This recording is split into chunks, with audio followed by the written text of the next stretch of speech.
There's a big social media push to free a child sex slave victim who has actually been imprisoned for the past decade in Nashville. Cyntoia Brown was 16 years old when she killed the man who had bought her and sold her into sex trafficking. Joining us right now is Lynn Barletta, founder of Catch a Wave of Hope. Lynn, you're actually not surprised by her story. You say there's actually similar cases right here in Palm Beach County.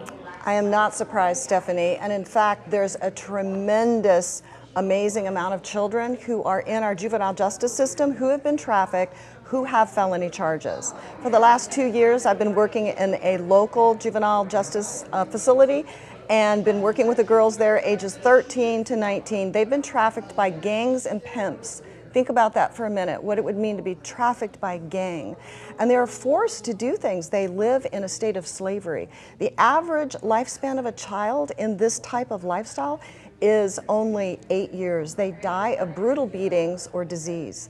So they're forced to do things like rob or be violent or do something that would incur a felony charge. And so it's so important that we understand the wave that's happening and how full our juvenile justice system is of these children. I mean, obviously we all know murder is wrong, but we can understand why she acted the way she did, because she was being imprisoned and tortured in a life that nobody deserves. Nobody should be put through what Cyntoia Brown has gone through. So what needs to change within our justice system for this to change? Our law enforcement needs to be trained. And there needs to be understanding both in our justice system and also for our law enforcement. So training will help tremendously so that they know how to charge a child in that situation. They understand how to recognize the signs and the symbols that are happening right in front of them. And like you said, there are similar cases of sex trafficking right here in our own area. So what should we as members of the public be on the lookout for? How can we tell if somebody might be a prisoner in this industry?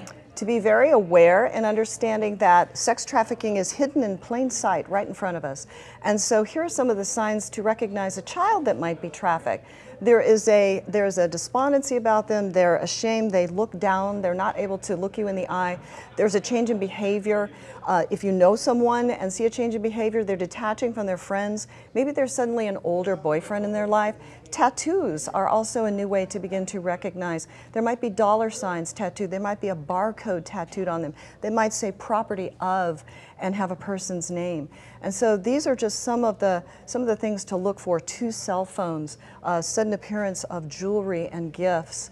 So these are things teachers could look for, parents could look for, or just anyone who knows a child in your neighborhood could begin to understand. It's so sickening. I think a lot of us as members of the general public, you know, we see what the cases are in the movies, and we have this idea of what sex trafficking could be. But it's really something, the reality of it is so totally different. There could be kids going to school that are living their daily lives. And traffickers send recruiters into schools who are the same age as our children. And so these are children who've been brainwashed, they've been beaten, they've been tortured.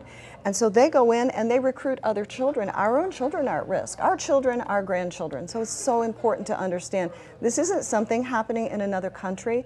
It's happening right in front of us in our own communities. It's horrifying to think that that's happening in the United States of America. Yes, it is. And obviously, Catch the Wave of Hope, you're doing everything you can to abolish it, and we thank you for all of your hard work. Keep up the good work in helping to save these children. And if anyone out there is interested, if you'd like to learn more about Catch the Wave of Hope, we do have a link to the group set up on our website, WPBF.com.